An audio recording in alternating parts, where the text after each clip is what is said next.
اب جب ہم ان باریکیوں سے دیکھیں گے تو پھر ماننا کس درجے میں ماننا ہے جو اس کی شان ہے، ایسا ماننا وحدہ لا شریک۔ تو بنیاد جو تصوف کی مراقبات میں کرائی جاتی ہے وحدانیت باری تعالی، ابتدا جو لطیفہ قلب کی ہے، یہ جو کیفیات کا گھر ہے، یہاں اللہ کریم کا نام لینا، یہ ابتدا ہے۔ جب بات مراقبات کی جاتی ہے تو مراقب ہونا، عمل صالح کے بعد نتائج کے لیے منتظر ہونا۔ مراقب کے مفہوم میں کہ کوئی عمل صالح اختیار کیا جائے، اس عمل صالح کے اختیار کرنے کے بعد نتائج کے حصول کے لیے منتظر ہونا، وہ جو ابتدا ذکر کی قلب سے، اور مراقب کی ابتدا اس یقین محکم اور بنیاد سے وحدہ لا شریک لک یا اللہ۔ تو آپ غور فرمائیں کہ جہاں یہ خواہشات اور کیفیات بستی ہیں، یہاں جو ہم اللہ کا نام لے رہے ہیں، اس اللہ کا نام لینے میں کتنا اخلاص ہے۔ اکثر ساتھی جب بات کرتے ہیں ذکر کے حوالے سے، یا کئی دفعہ میں خود ہی کہہ دیتا ہوں، تو میں 3 باتیں دہراتا رہتا ہوں۔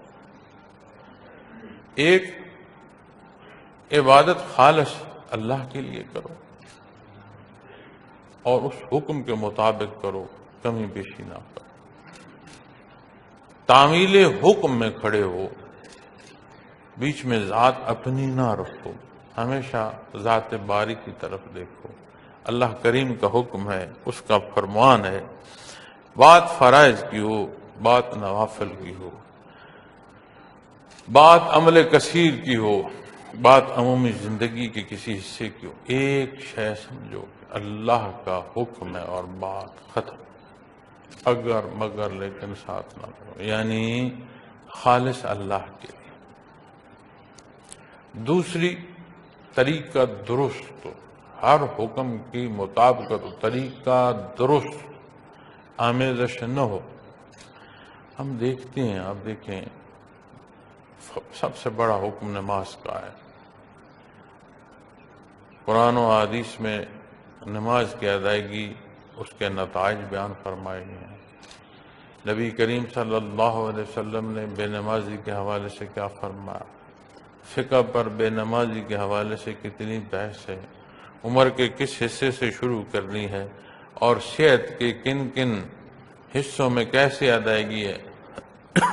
لیٹ کر بھی بیمار کا قیام ضروری ہے، قیام نماز میں، لیکن جو بیمار ہے اس کے لیے اتنی رخصت ہے کہ کھڑا نہیں ہو سکتا، بیٹھ نہیں سکتا، لیٹ کر ادا کر لے اشارے سے، اس کا وہ اشارہ، اس کا لیٹنا قیام کے معنوں میں دخل ہو جاتا، لیکن رخصت نہیں۔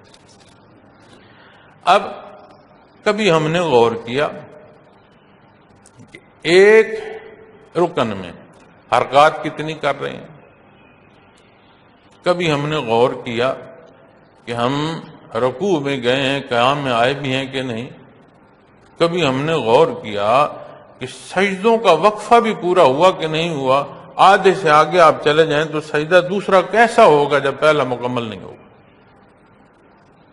کبھی ہم نے دیکھا کہ ہاتھ کہاں اٹھا رہے ہیں، پاؤں کہاں اٹھا رہے ہیں۔ تو وہ جو شوق عبادت ہے، اس ماننے پر اس کا انحصار، یہ جو ماننا ہے، معزز سامعین کرام، کو بڑا حیثیت کا بندہ آئے تو ایک ایک بٹن ہم دیکھتے ہیں، بند ہے کہ نہیں، کریز ٹھیک ہے کہ نہیں، میں کھڑا کیسے ہوں، میں بولوں گا کیسے، کیوں؟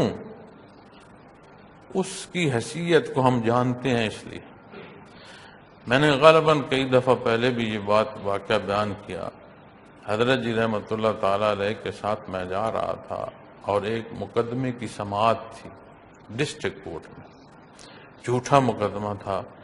کوشش یہ کی گئی کہ حضرت کو اس میں ملوث کیا جائے تاکہ یہ مسئلہ ختم ہو جائے۔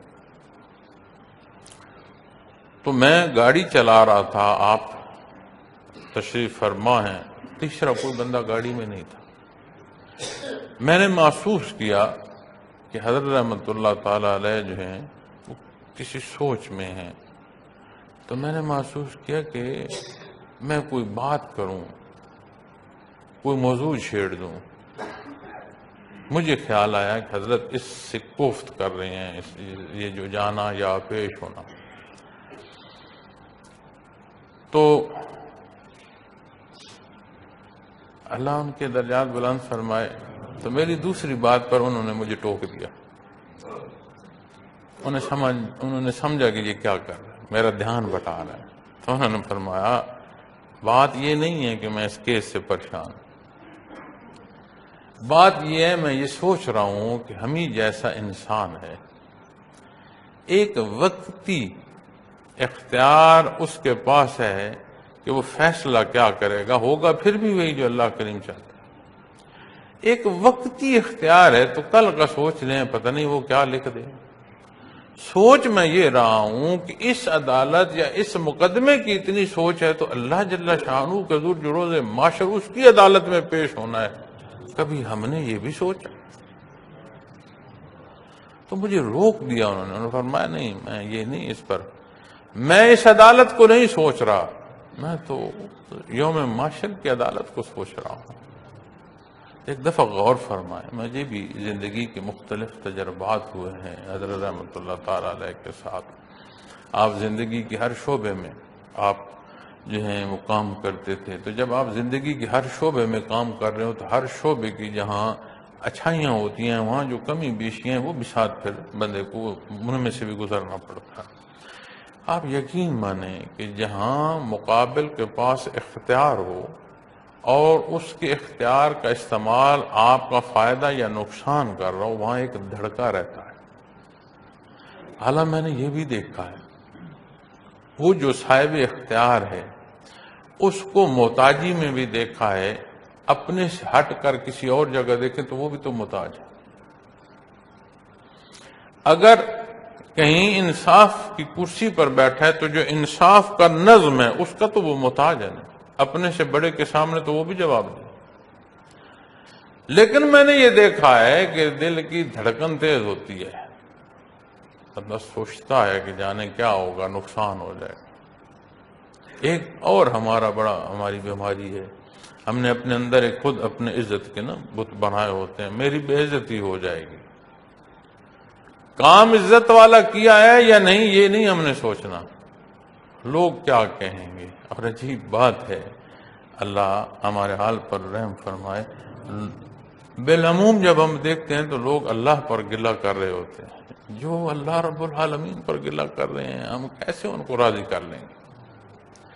کیسے ممکن ہے کہ جو اللہ پر گلہ ہو رہا ہے جس معاشرے میں، اس میں ہم کہیں کہ ہم سے لوگ راضی ہو جائیں؟ کیسے ممکن؟ جو مرضی کر لیں نہیں راضی ہوتے.